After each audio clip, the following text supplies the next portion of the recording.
Hello, beautiful people, and welcome to the Addicted to Growth podcast. I am your host, Jean Richard.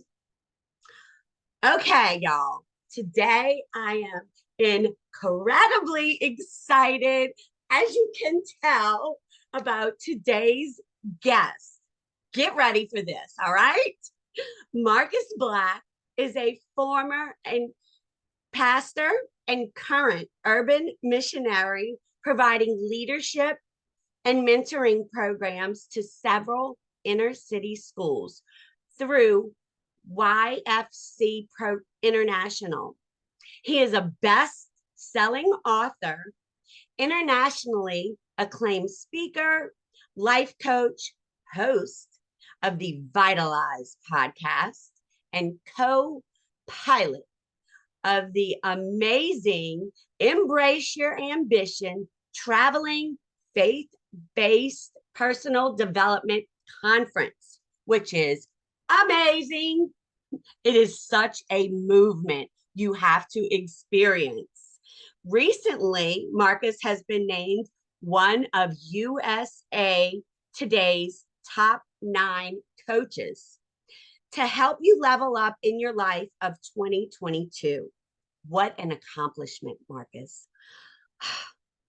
He is deeply dedicated to spreading his message of love, hope, and positivity to the entire world. He has spoken to tens of thousands all over the world. So it is my great honor and pleasure to bring to the Addicted to Growth podcast, Mr. Marcus Black. Yo, what up, family? Hello, howdy.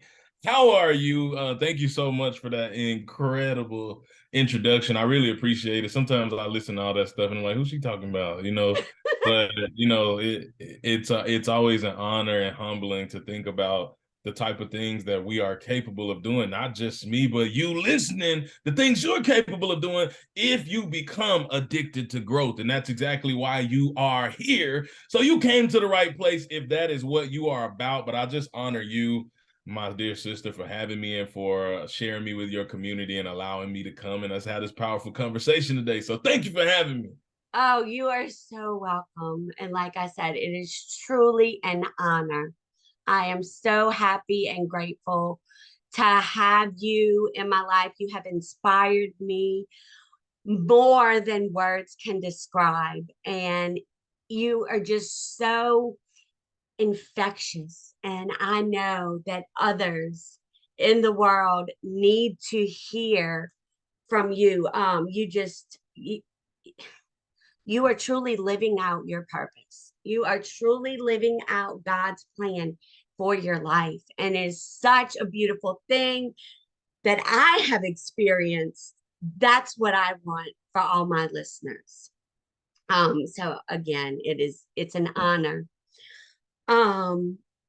What I would like for you to share, Marcus, is throughout your journey, we're always growing and learning and changing, which is an amazing, beautiful, great thing.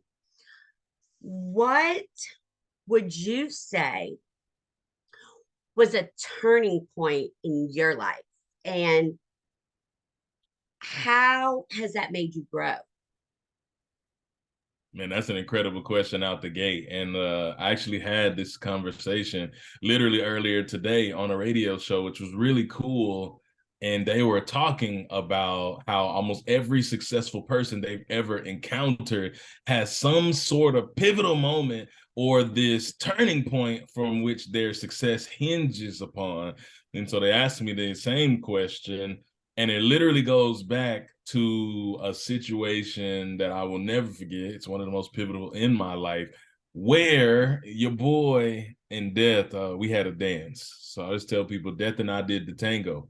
And I live to tell about it. And when you dance with Death, it changes you in ways in which you cannot fathom. You cannot even imagine the way it alters your mind and the way that you move. And so that created an urgency inside of me to let me know that, like, man, life is fragile and it's fleeting and it's but a vapor. It's here now and gone in a moment. And literally, it's so brief. And it got me thinking about my own mortality, and it got me thinking about the mortality of the world. And then it got me thinking about perspective of just how much time we waste.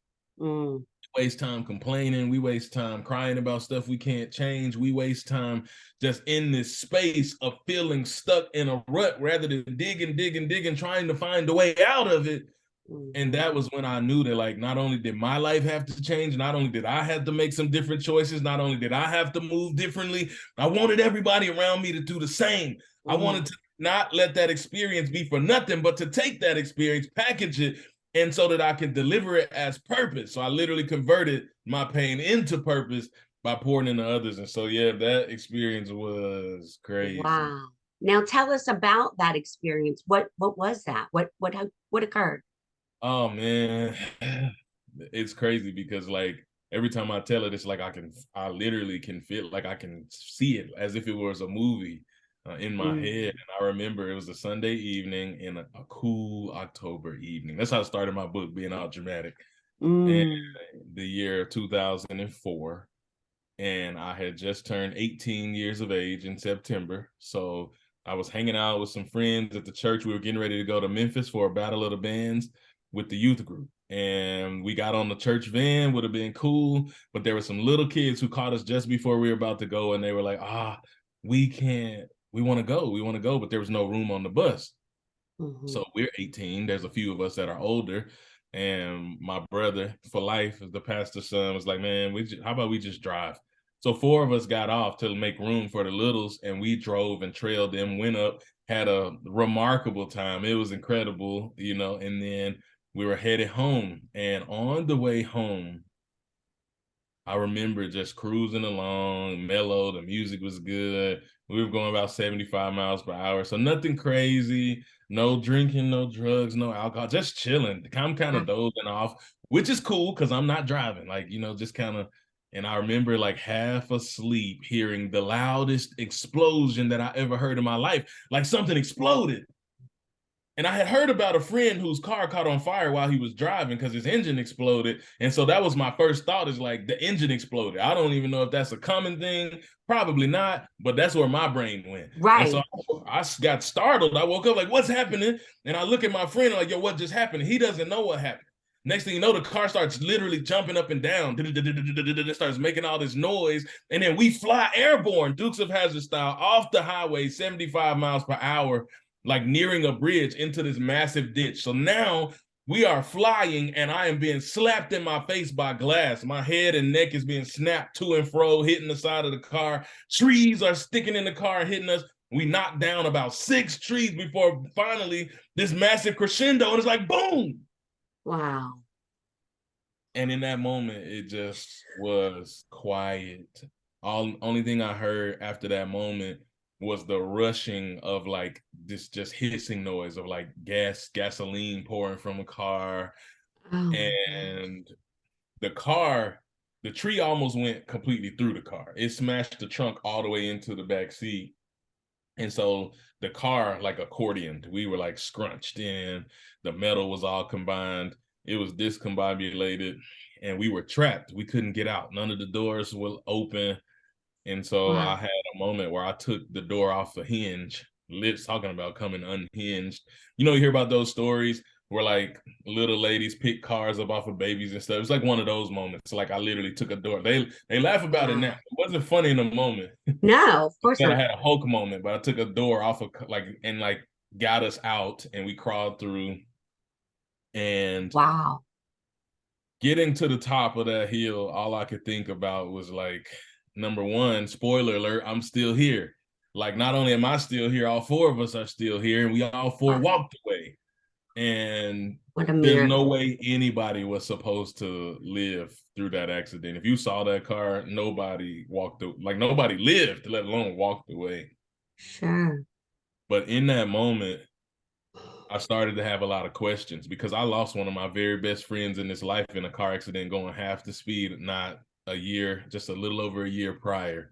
And I started asking God, I started wrestling, why? Why am I here? Why did you take my friend? Why didn't he get to experience life? What makes me so special? Why am I still here? Why have I gone through all this pain? Why have I gone? I've been struggling with anxiety since I was 9. Why have I gone through this? We were struggling with poverty in my family growing up in Mississippi, in the poorest state in the union. Why? Why don't we have? Why do we go without electricity sometimes? Like it's a third world country. Why is it such a struggle? Why me? And I'm asking this question. And I really got bitter and I really got angry. The one passion I had, which was my escape from all of the turmoil and chaos and trauma in life, was football. And after that accident, although I walked away, there was some damage internally that prevented me from playing anymore. And I lost the one thing that I love more than anything. And so now I'm in a position of like, well, why did that happen? Why did you take away my one passion? Not knowing, like not even realizing. Like I've been in the church my whole life, and there's all these words in an old ancient book, a dusty book that people feel like don't mean a whole lot. But if you live what you read and you really pay attention and allow them to infiltrate your heart, they really transform everything, because there's words in this book that says, the last time I checked, that all things in your life that you go through will come together and work for you if you love. And I couldn't see that in that moment. And all I could ask is, why me? Why me? Why me? Why me? And I went on that journey for about 2 years, from age 18 to 20, asking that question. Just before my 21st birthday, I had a revelation. And the revelation was, I'm never going to get an answer to that question. And that is because I was asking the wrong question. The question was never why me, but instead the question was always what for. What is it for? What is it for, son? There's a reason. And it's up to you to figure out. If you're listening to me, if you've been asking that question for any of the struggles that you're facing in your life, you're asking the wrong question. God is not going to answer that question, because it's not why me, it's what is it for? Because there is a purpose for your pain. So you can sit and you can wallow in it, or you can get up and take steps and be proactive to figuring out what it is. Because when you do, astronomically incredible things happen in your life. I get to inspire and pour into people all over the world, like literally people who don't even speak my same language, with translators. And all of that is like influenced and inspired by the pain that I've been able to convert into purpose, and even now prosperity. And so yeah, that's what happened, man. That was Wow. a crazy story. What an eye opener. I can't imagine. And definitely nothing short of a miracle for you all to be able to walk away. Wow. I just getting chills, that is such a dramatic experience. I can't imagine. And now to not be bitter, and think about it. You said, you had a good 2 years thinking about it, and just realizing the right question instead of why me, which so many of us are guilty for. You know, why me, God? Why is this happening? And now looking at it as what for? Why is this happening? Put our needs aside, and instead of saying me, but what for? And to just let that resonate and be in, just don't stop. Keep connecting with God and asking, what is this for? What is this for? Wow, that is just how moving. I am so grateful for your courage and strength and not giving up and turning it around into God's purpose for your life. Because you took these selfless acts, you're enhancing our life dramatically. So thank you for being so courageous and being the individual that you are now. Would you change anything about that though, Marcus? A lot of things when we're going through it, like you said, you were asking, why me? Why me? Before you got to the point of realizing, what is this for? Would you change any of that, all that pain and hurt? I wouldn't change a singular thing. It's been incredible to watch God create the mosaic that's been my life. Because that was the first instance where I learned, but that was not the last. And so the next 10 years after that, I would stumble from one trauma to the next trauma to the next trauma, this traumatic experience to that traumatic experience. And oh my goodness, it was all a lot, right? It was, but every single time it was okay. So I'll paint this picture for you. And this is all of us, right? So disciple, these are fancy words. People hear those words and you think that means like holy people. No, it doesn't. Disciple literally means stupid. I mean, student. It's a student. Yeah. So all it's saying is that these are people who follow the teaching of their rabbi, the person in which they follow. So you look at the disciples, they were just regular people. They weren't learned people. They weren't educated people. They were literally just fishermen, like, which was one of the lowest forms of society there in the service industry. And so now here comes Jesus saying, yo, walk with me. Let me teach you some things. Now, Jesus did all these miracles. The mistake that we make is thinking that Jesus did the miracles for the people. The miracles were never for the people. Jesus knew from the time that he entered this earth that he had where he was going. I'm here for a short time. And I'm on a mission, and I know what my mission is, and I got to get up out of here. Right. So not only the greatest, the only way to accomplish that mission was to get people to buy in and to believe. So every miracle he did was not for the people. The miracles were to earn the trust and belief of those who would actually fulfill and carry on the mission after he was gone.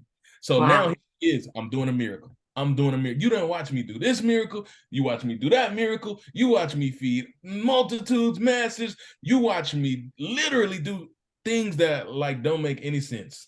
Laws of logic and physics and science, all of that stuff. And yet every single time they came to a new situation, a new adverse situation, they found themselves right back asking, oh my God, what are we going to do? Oh my God, what are we going to do? You probably said similar to, if you're listening, like, you know what that feels like. You feel like, man, I'm okay. And then life smacks you with a tragedy or some type of situation, or you faced with this insurmountable task. And the first thing you do is go to, oh my God, what am I going to do? Yeah. How is this going to work? And then your faith begins to wane. And Jesus kept asking the disciples, like, yo, what is it going to take? Like, why do you have so little faith? At one point, he told them, I'm tired of y'all.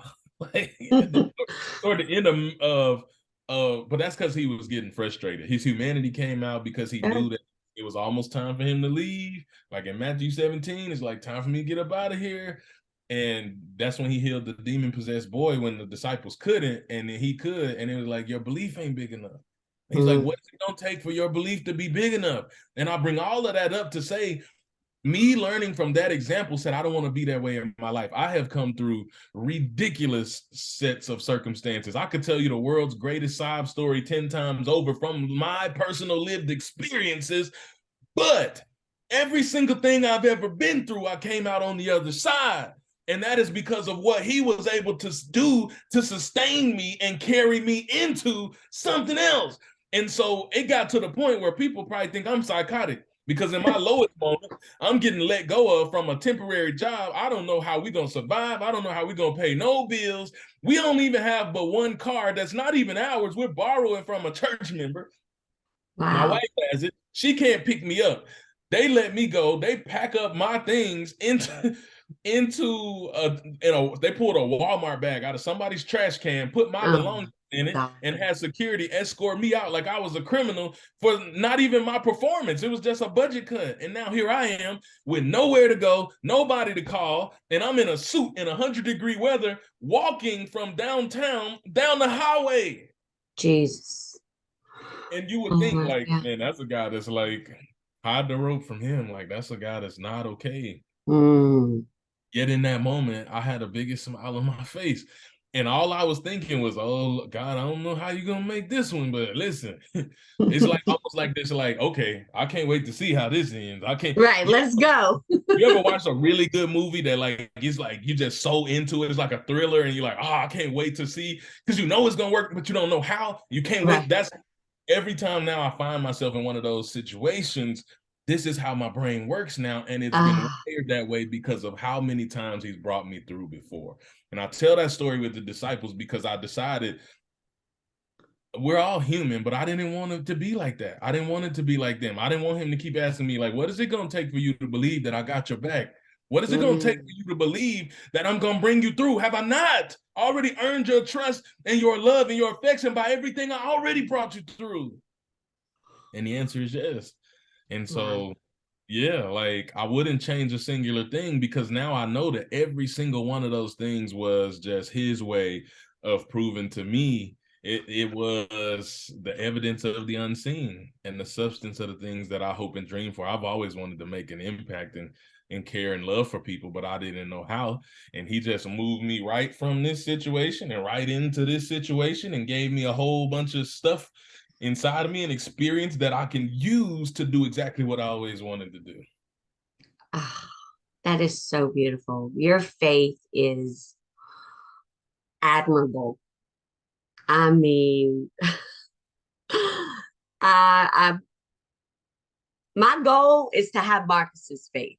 And I'm I'm getting that way. Like what you said, I can really resonate with as far as when the bad things happen, instead of where we would have cried in the past, now we're like, all right, God, I'm ready. Let's go. We on this ride. Here's a new one.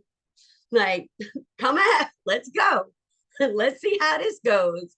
But this is gonna be fun. It's not a Right. tragedy, it's a triumph, Exactly. So I love that faith and to just, you know, instill that in others and to share that and show them where they're lacking and don't have the faith. Um, it's just such a beautiful thing once you have it. And it's something I still work on, but it's a endless process our whole life. That's why we're here, to just keep getting closer and closer to God and experiencing that bond and that spiritual connection. And you start to realize all the things on the surface, everything here that can be bought, you know, mentioning how you lost your job, y'all were borrowing a vehicle, didn't know how the bills are.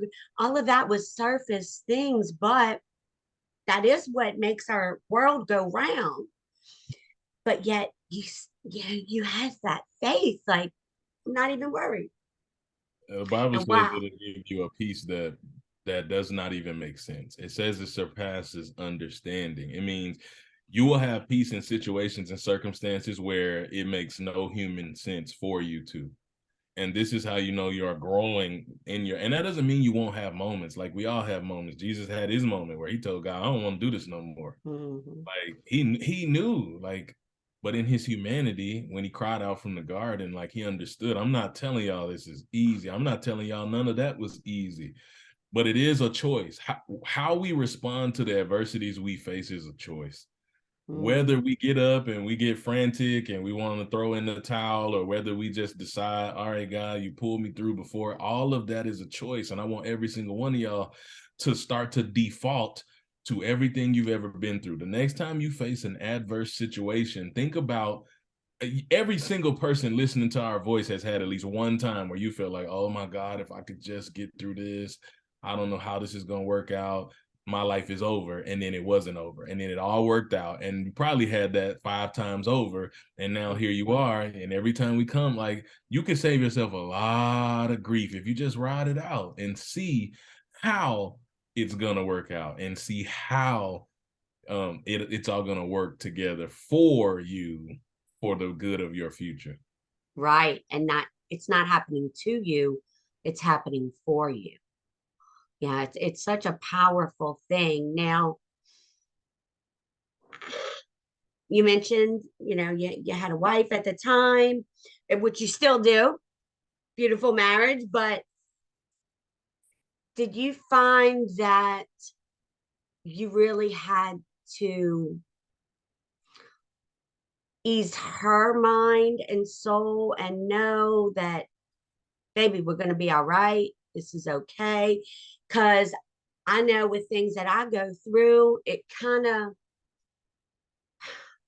we get caught up in the worry of others because we want them to know that they're going to be taken care of, but yet we all have to question, are we really going to be okay? Are we, and people saying, like, what's wrong with you? Like, how are we going to live? How are, like, John, what are you doing? You have no job. You were laid off. Your car was stolen. You lost your children's father.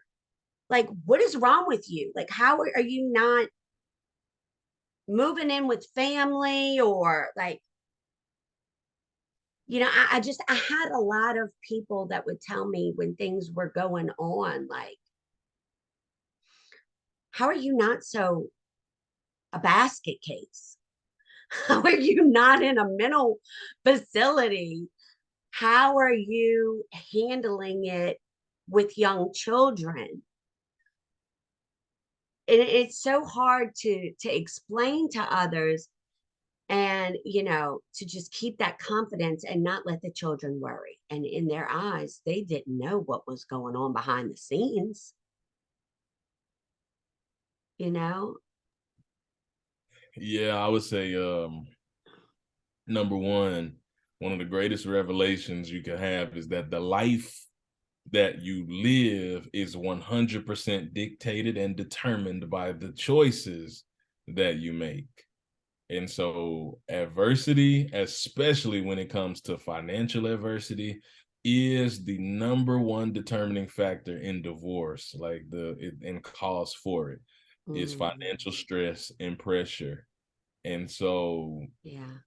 when you face those situations, of course, like both of us come from a lack of stability in many areas of our life. Both of us had a lot of adverse child experiences. Both of us had all of these traumas from our childhood. Mm, And so not only are we trying to figure out how to survive and stay afloat, not only are we being dealt all of these horrible hands and cards, but we're also trying to break generational curses and things that we have inherited. And so that is one big recipe for a disaster just if you just go with the flow. And that is a choice, a very intentional choice that we chose not to make. We chose to communicate often and open. And the communication in the early days was much more hostile, mhm. uh, than it is. Like, I mean, now it's rare. Like, I don't even remember the last time we had a disagreement, let alone an argument. Like, but that is a result of intentional choices we made when things weren't so good and we decided to ride with each other. You can allow, this is for my couples out there, you can allow adversity to drive you apart and just Yeah. give up. And that's what the world is saying to do, because it's like easy to do. It used to be like had to jump through hoops, but now like you can go online and fill out a piece of paper and pay $150 and you can go your separate ways. Yeah. And there are some instances where people need to do that for the sake of their sanctity, their safety. And I understand that. But on the flip side, you owe it to yourself and each other to fight for what you really want and what you saw in each other, and not fight with each other, but fight for each other. And we learned, and we had this conversation many years ago, to remember who your real enemy is. I started preaching team to her when we were young. I'm like, I have played team sports all my life, and the last time I checked, if my teammate loses, that means I lost too. Mm, I can't win and my yeah. teammate lose, and you can't win and I lose. Like, if you lose, I lose. Yeah. If I you love win, that. I win. And so because we started with that foundation, Mm, whenever these attacks would come, I would always tell her, "You're not my enemy. Like, I know who my enemy is, and it's not you, whether they want to use you in this moment." And so right. there were so many intentional choices we made in that. And then, the world caved in on us a few times over, and we just decided to ride with each other and hold each other down and have each other's back. And so now both of us are chasing our dreams and supporting each other, and it's a beautiful thing to see. But I want y'all to hear, if you're listening, like, number one, love does still exist. Number two, like, you can have it. It won't be easy, but it's simple. It's about, Right. are you willing to sacrifice for the person you love the most? And if both parties decide that you will sacrifice for the other, then both of you will get what you need. If my goal every day is to serve her above myself, but her goal is the same, to serve me above herself, both of us are being served, supported, cared for, and then we don't have any issues. Like, it's just beautiful to see what it can be. So I want to give those hope who feel hopeless, those who want to throw in the towel, those who are ready to give up the ghost. You don't have to give up the ghost, but you will have to have some very intentional conversations, and you got to make some difficult choices. Yes, that's great. I totally agree, Marcus. You know, it's the communication factor and our expectations. And like you said, it society makes it so easy for that divorce to happen. Nasty, when the nasty D word, divorce, when we all get married, no one wants that. It's our happily ever after. And the other day, I was driving to work and I actually I saw a bench for like a bus that had an advertisement on it. Need a divorce? Only $500. Call us today. I'm like, seriously? Like, it, you know, so like you had mentioned, there are certain situations which I can attest to where a divorce was necessary. You do need to look out for yourself. If you're in an abusive situation, that's one thing. But if you're simply, you know, disagreeing on certain things and you're being hit with adversity, you need to communicate. You need to remember what brought you two together. And I love the analogy that you gave of a team. If my team loses, that means I lose too, and vice versa. I love that. And that's what we really all need to remember, Are you we're guys not Saints fans? enemies. Go Are you ahead. guys Saints fans? Yes.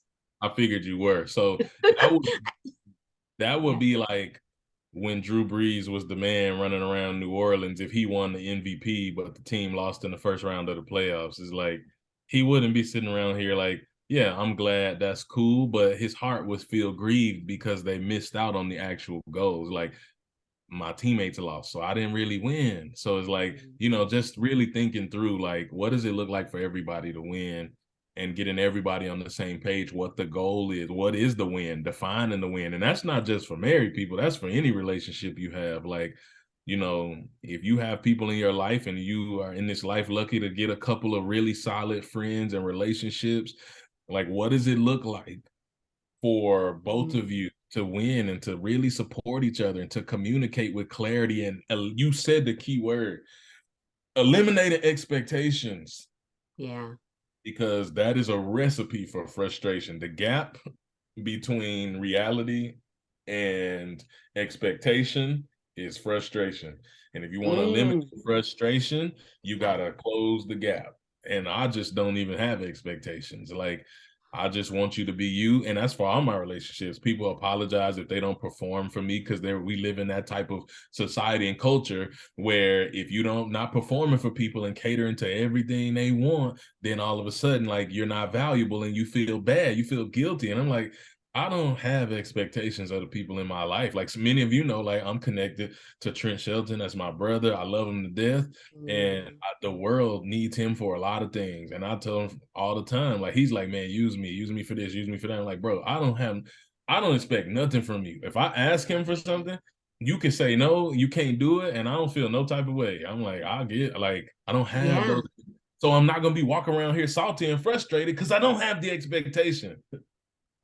Exactly. Make sure all your relationships, whether they're romantic or friendships, like you mentioned, aren't conditional relationships.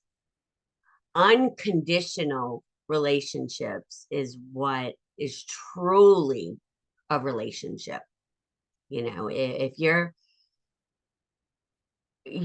friendship or your marriage is based on what they do for you and vice versa, that's not a true friendship, marriage, relationship. So, yes, find those individuals in your life that love you, support you. They're there unconditionally. And that's hard for us to learn. And I feel very fortunate that when I was growing up, I realized that in my teens a lot sooner than many of my friends. Um, and today with social media, everybody wants to compare themselves to one another, the brands, the looks, and again, all that is material things. That's conditional things, oh, well, like, I don't know if I could be friends with her. Where does she live? Like, the things I overhear, like in a grocery store and stuff, like, oh no, she don't live in a gated community. Like, like, what is going on with the world? And again, all that is conditional love, conditional relationships. So I think it is just so beautiful how you and your beautiful wife, Rachel, are on the same team and raising two beautiful young boys. It's just such a great thing. And how you mentioned changing that generational, you know, upbringing, getting rid of that. It's not a generational person. Oh, a lot of people say that too. Like, oh, well, you're not ever going to be anything. Look where you came from. And we get caught up in that, and start to question, well, are they right? What do you think about that? Like, if people, like, you're not ever going to be anything. You came from this, you know, walk of life. Who do you think you are? Literally this Tuesday, I sat in the school in front of about 125 students who are in the inner city from the most urban environment, plagued by all of the social ills within our country. I could go down the list from gang violence, teen pregnancy, homelessness, like drug infested neighborhood, like all of crime or high crime. I mean, and these are the children who are feeling like hopeless, who are feeling like learning, like in psychology, there's a term called learned helplessness, to where you don't want to be helpless, but it's like your environment and situation has conditioned you that there's nothing I can do to transform this. And so I get to stand before them every week. And I even have sometimes teachers, I do not by any stretch consider myself to be nowhere near famous, but for some reason, the people in my community think that I am. And so the teachers are like, what are you doing here? Like, why, like, you all over the world, why do you keep coming here? And I'm like, I don't care how big I get or where I'm at, I'm going to always come back here because I represent hope. Like, that's Nipsey Hussle is one of my one of my biggest influences. And one of his songs, he said, like, tell me, where have you ever represented hope where the hopeless were at? And so I get to go in and represent hope. And to answer your question, what I'm always telling them is, like, I don't care where you come from. Like, whoever told you that you can't flip the script and change the game for you and your family and your legacy lied to you, and you can tell them I said it. Like, it is gonna all come back to the choices you're willing to make. And I tell them the choices to make are simple, but they are not easy. We equate simple and easy like they are synonymous, and simple and easy is two different things. Yeah. Easy means like it came with no pressure, no stress. It was just easy. Simple is like A, B, C, 1, 2, 3. That's simple, but putting those numbers together, it's not always easy. And so you're going to have to make some choices to distance yourself from some people. I got my belongings. I packed all my clothes in 2 trash bags and hopped in a car and drove halfway across the country, found a little school who would take me. took out loans, which I'm not saying you should do that, but I just found a way to switch the game. And that was the greatest decision I could have ever made, because I didn't have anybody. I had no safety net. It was sink or swim. And I had to learn how to build a new way, free of all the things that had been holding me back and taking me captive. And so what I would tell you is, there's no credence or stock to where you come from. Don't matter where you come from. They said the same thing about Jesus. Can any good thing come from where he from? Ain't nothing. Like, you talking about this dude, the savior. He can't be not if that's where he from. That's what the people thought. And that part of the reason God initiated the plan that way was so you don't have no excuse. It don't matter where you're from. It don't matter how you enter this world. Don't matter what resources you have. I don't care how many followers you got. I don't care if your clothes came from the Goodwill. None of that matters. What matters is the choices you are willing to make and the steps you are willing to take to change the game, flip the script, and build a life you love to live.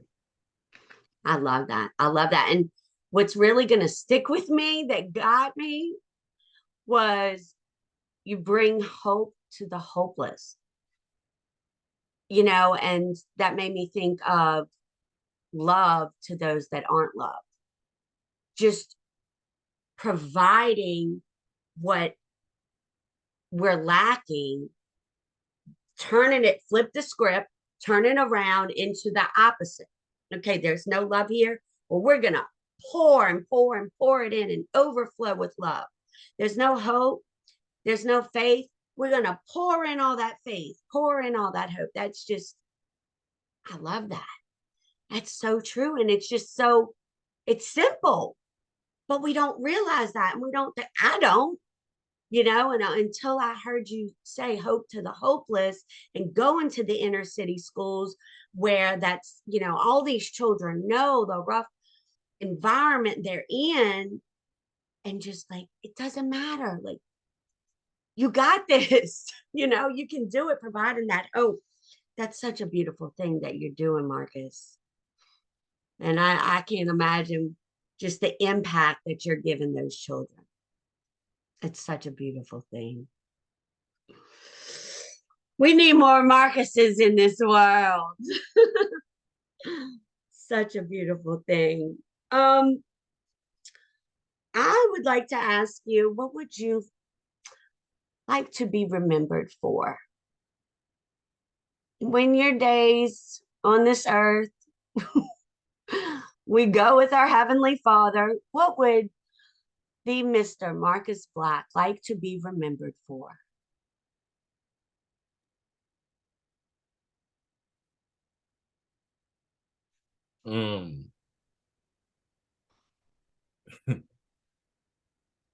Forgive me as I gain, my composure. Take your time.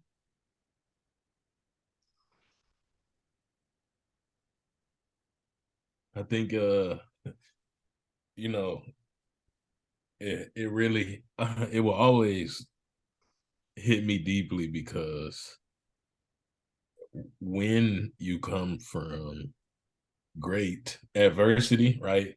Great pain, great trauma, all of these things, there comes a point in time where you do wonder and you question, like, if it'll ever be worth it, if what's the point? And this is like, in my younger years that I wondered, and the way it becomes worth it is when you choose to give pain a purpose. And so, the last part of this conversation, it really has me in a place of almost overwhelmed. Just that how powerful and incredible God is, that we all have a choice and we all get an opportunity to be a vessel, right? Mm-hmm. But for me, it's about saying that every single day, I found a way to make at least one person's life better. Every single day, I looked for opportunities to spread hope and life, often in the places where there is no hope. Yeah, the where darkest. people feel like life is over.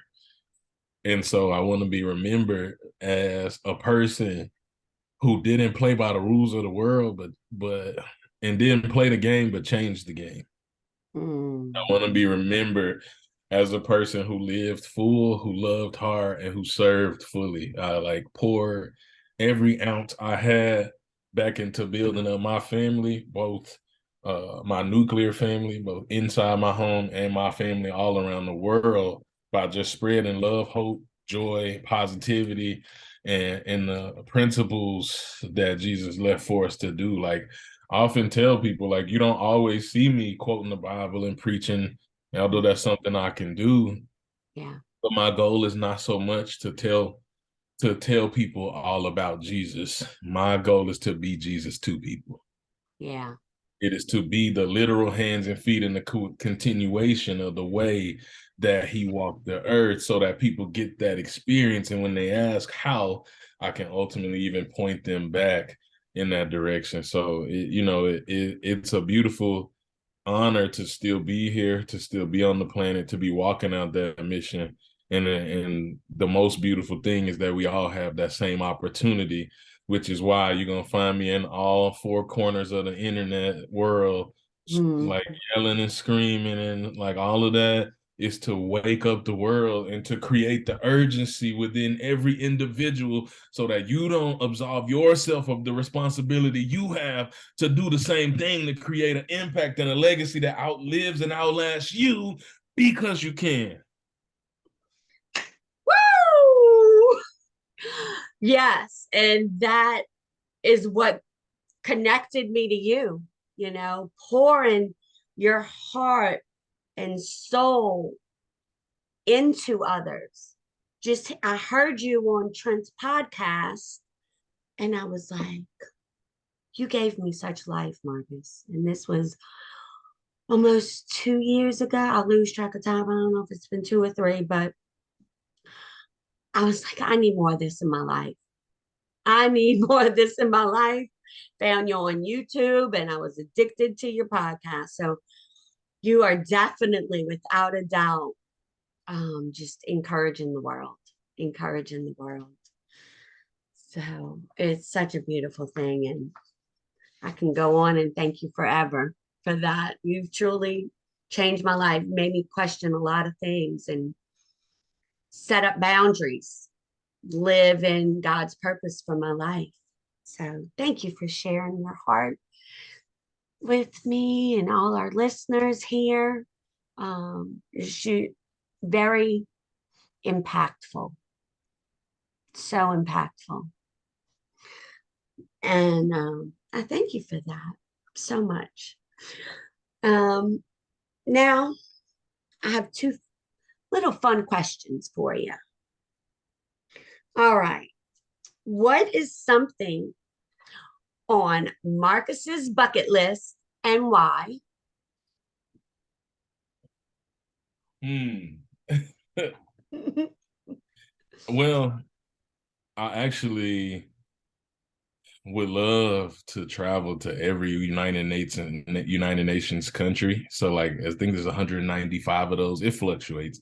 Oh, wow. Sometimes it's 195, sometimes 193. But I want to go to all of those, and then I want to speak on every continent on the planet, including Antarctica. So, and that just continues to be like, fulfilling my mission and my purpose, and just reaching everywhere I can, like taking hope where the hopeless is. It's Right. what I really want to do. And I just love new experiences. I love new cultures. I love to see, the world. And so, something I truly enjoy.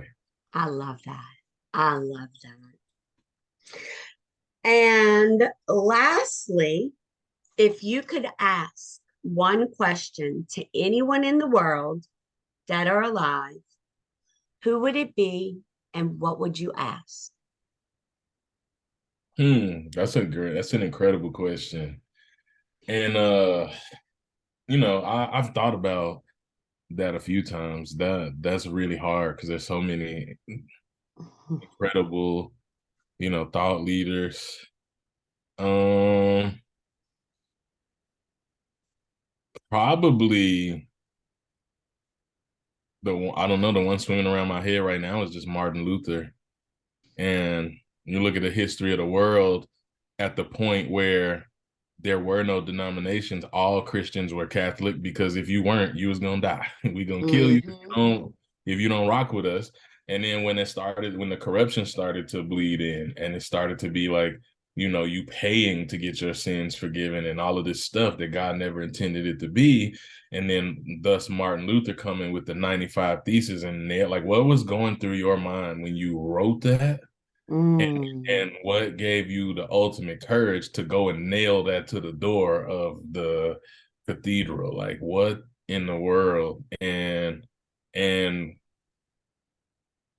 how did you envision that ending before you ever took the steps? Like, because I don't know if he could have known that was going to trigger the Protestant Reformation and thus the spiritual world as we know it today. Like, maybe he did. So I would love to have that conversation. That's great. That's really good. Yeah, there's so many things that go through my mind when you say that. Like, yeah, just the courage. Everybody was dying. Like, for if you say anything, we just gonna get rid of you. Right. And so to do that publicly and nail that to the door, like, what in the world did you have going on in your mind? And I don't know. It just really makes, because, like, again, the spiritual world as it pertains to Christianity as we know it was literally shapeshifted after that, after the Reformation, after the missionaries came here and create, like, everything we do and practice is a direct result of his choice. So, and sometimes we have opportunities to show up courageously to change the game for the entire world, and we don't because of fear, all the different things. I was just want to know what was going on in his brain. Right. He stood up no matter what. Let go of that fear of judgment, let go of that fear of what if, and just stood up for the right thing. That's great. Oh, I'm getting chills, Marcus. That's pretty good. Well, I want to thank you so much for being here with us. And I want to give you a minute to let everybody know where they can find you and your book. All the handles, I'll also put them in the show notes. So tell our listeners, where can they get in touch with Mr. Marcus Black? Yeah, absolutely. So listen, I'm like Visa. I think it's Visa. I'm everywhere you want to be. One of them. I don't remember which one it is. It's Visa. Yeah. Okay. I'm about to say everywhere you want to be. I'm all over the place. So you can find me wherever you like to hang on social media, all social media at M Black Speaks, including Clapper, which is a new social media apparently, but What's it called? It's called Clapper, and it's hard to explain. It looks like TikTok, but it also has a clubhouse feel because they have radio shows, which is like a clubhouse room, but you also can go live like Instagram and post videos. So it's like TikTok slash Insta. It's like kind of like the best of all of them, but a lot of people are flocking there in masses to, in case something goes down with TikTok. So that's but you just have to be very intentional like anywhere else. So there's some settings and stuff you got to play with to block certain content because they are all about letting people do and say whatever they want. But once you get your algorithm set, it's been really positive, really warm, really clean. For me, there are people who have some not so clean experiences. So I'm just letting you know, like, you're going to find what you're looking for. But also Instagram is the best place to reach me at M Black Speaks. Okay. So you can check me out there. I have mblackspeaks.com. Of course, the book, Asleep at the Wheel, Taking Back Control of Your Life. I'll tell that story in depth about, flying off the highway. You can check it out as well. And then, yeah, if you want to send me a message, holler at your boy on IG. And then I'm on Twitter, all the places. Like, you can find me on every social media at mblackspeaks. And looking forward to getting to know some of y'all. Thank you so much for having me. You are welcome. And the book is on Amazon. Where can they search for it? Yeah, you can get it on Amazon. If you just type Asleep at the Wheel, it's going to give you a country music group. So you got to type Marcus Asleep at the Wheel. Okay. And then you'll find it. Great. Awesome. Love it. And it's a great book. I have 2 copies. Gave my daughter one. She loved it. Cried. Oh my God, Mom. But so y'all need to check it out. Follow Marcus if you don't already. And like I said, Marcus, it has been such an honor and such a pleasure to have you here with us. And I am so grateful. Thank you very, very much for being here with us and pouring into our hearts. Thank you. And Addicted to Growth podcast, don't forget to hit follow so you do not miss an episode. And until next time, keep growing. See you later.